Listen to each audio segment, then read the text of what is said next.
Are you gonna watch Mama? Are you gonna watch Mama? Okay, don't bark.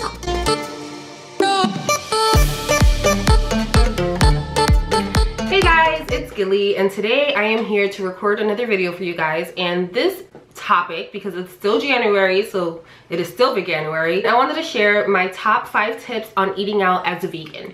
And the reason I want to share this is because eating out to me was the main issue that I had when I was first going vegan. I called myself a vegetarian for a long time before I called myself vegan, because that was the one thing that concerned me, going out to eat with friends. And I was just so scared, kind of like, oh, but what if there's butter, what if there's milk? I don't want to be annoying and ask waiters this and waiters that, you know. So that's one of the things that held me back from being full-on vegan. And I was like, well, I'm vegetarian, so when I would go out to eat, I wouldn't stress about those things. But I also noticed that because of that, when I went out to eat, I was like, oh sure, I'll get a little bit of cheese, I'll get a little bit of milk. I didn't hold myself as accountable as I did when I was home, because in your home it's a lot easier to control everything that's in your fridge and that's in your cabinets, and making sure that everything's vegan, and buying your vegan cheeses and almond milk and things like vegan ice cream, you know. But when you go out to eat, you do have a little bit less control, but that's okay. You do not have to stop going out to eat with your friends. You don't have to stop going out to eat with your family. So I wanted to share 5 tips that really helped me along the way. So if you're a new vegan, or if you're interested in veganism, please stay tuned. Or if you've been a long-term vegan, you never know. I still learn new things every day.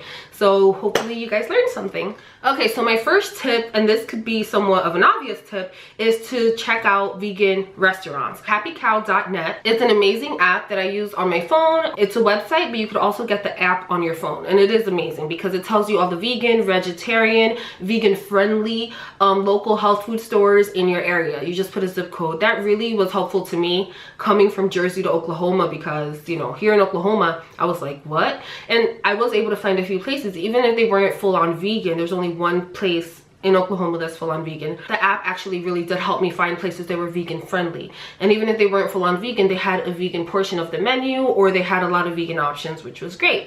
But obviously, you know, try to support vegan restaurants as much as you can. Whenever I miss things like mac and cheese, or bacon, egg and cheese sandwiches, or a burger or something like that, whenever I miss that kind of food going out to eat, I just go to a vegan place to eat it. Remember that, you know, eating vegan out is very sustainable, so you want to support these restaurants because you want them to succeed. You want there to be more vegan restaurants because, you know, it is better for the environment, it's better for us, and of course it's better for the animals.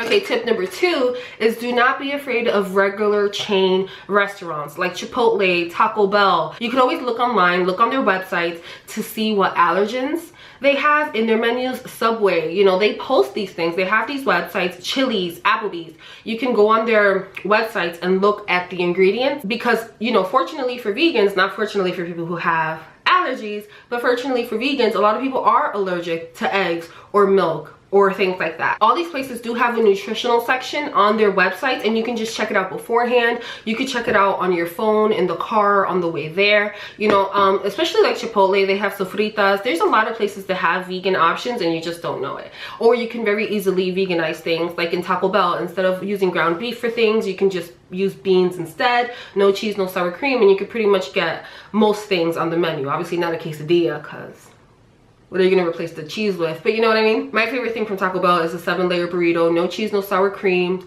Add pico de gallo. It's good. Tip number 3, you know, you never know when you're gonna be out in the street and you're like, oh my god, I need something quick, I don't know what I'm gonna eat. But if you go into a 7-Eleven or a, you know, Walgreens or something like that, you could easily also find vegan snacks. It's very important to just check the back of the labels, and like I said, because people do have allergies, at the very bottom of most packages is always listed contains wheat, soy, which is fine for vegans, but it also lists contains milk, contains eggs. So that's amazing, because just instead of reading all the ingredients, just go straight to the bottom, to the allergens, and see if it contains milk or eggs. Now, a lot of times, which confused me at first as a vegan, a lot of times you will see some ingredients that list, you know, contains soy, but processed in the facility with milk or something like that. That to me is still vegan, because there are no milk ingredients in the product. It's just letting you know that it could have been produced on the same machinery, in the same, you know, warehouse, in the same factory, and those are just for people who have allergies. No! Okay, I'm back. I had to charge my battery for a little bit, so if things look different, that's why. So I was talking about snacks and looking at the allergens and, you know, making sure that it doesn't contain milk or eggs, but also be precautious of honey and also gelatin. So be careful with honey and gelatin, because those are ingredients that I'm like, oh crap, after the fact I'm like, it has honey in it or it has gelatin in it, because I would only look at the allergens, which is not good. But there's a lot of, you know, accidentally vegan treats out there, so you could always go and buy some chips or even, you know, certain different snacks. Try to buy things that are more natural, like Lara bars that have like less ingredients in them, because then that's less for you to worry about. And also check the cholesterol. Vegan food does not really contain cholesterol that I know of. Most of all cholesterol comes from animal fat, and I've actually googled that. So I mean, you really can, if something contains cholesterol, I mean, it could have lard or it could have something in it.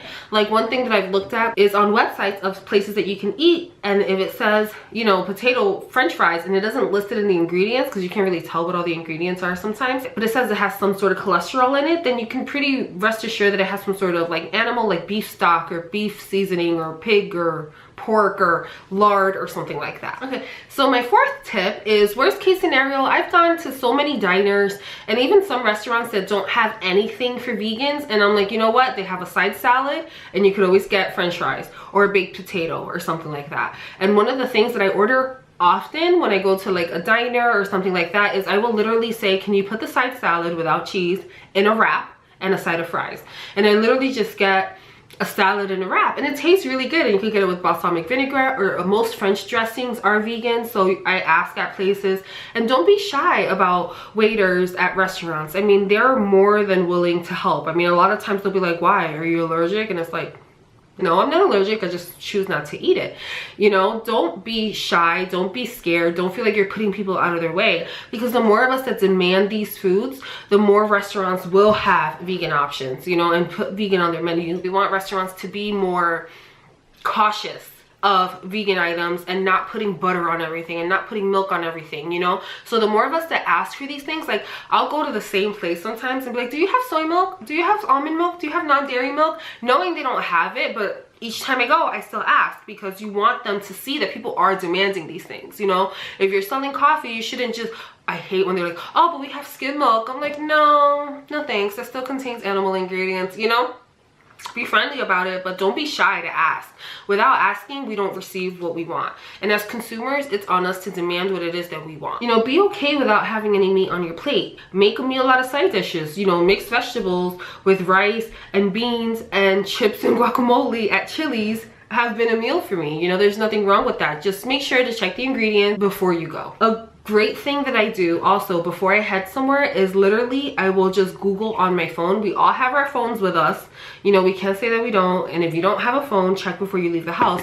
But I'll literally be Googling on the way somewhere, vegan at Golden Corral, vegan at Chili's, vegan at Applebee's. And a lot of times you will see that a lot of websites have listed everything you can have. And the fifth tip, which to me is the most important tip, is do not sweat the small stuff. Do not worry about the vegan police. That's something that used to concern me in the beginning, but at the end of the day, don't forget that the purpose of veganism, it's all about reducing the demand for meat and dairy. I mean, unless you're allergic, that's different.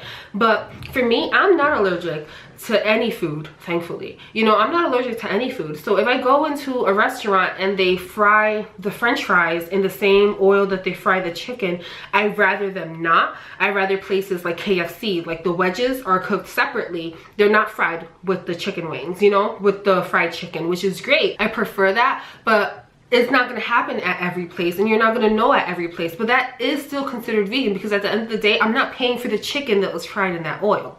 I'm paying for the potatoes that are being fried in that oil. You know what I mean? So don't sweat those small things, because then you're going to seclude yourself in your home, and that's when veganism is going to seem so difficult for you, because it doesn't have to be difficult. It's only as difficult as you make it.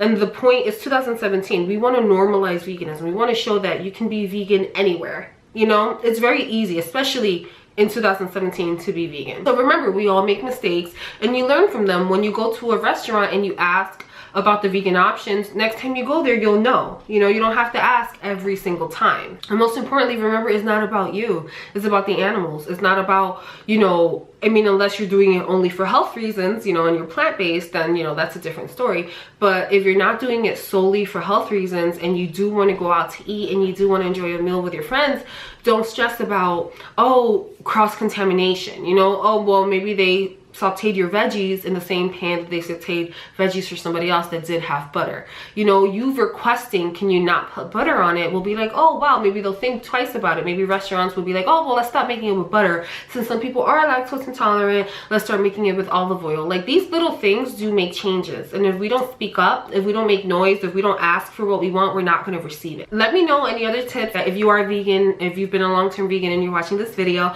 let me know if you know any other tips and write them in the comments so that we could all share, because like I said, I'm still learning something new every day, and it's amazing to learn new things, to learn from each other. It's not about perfection. Veganism is not about being perfect. It's about doing the very best you can to cause the least harm to the animals, to the planet, to yourself, and to others around you.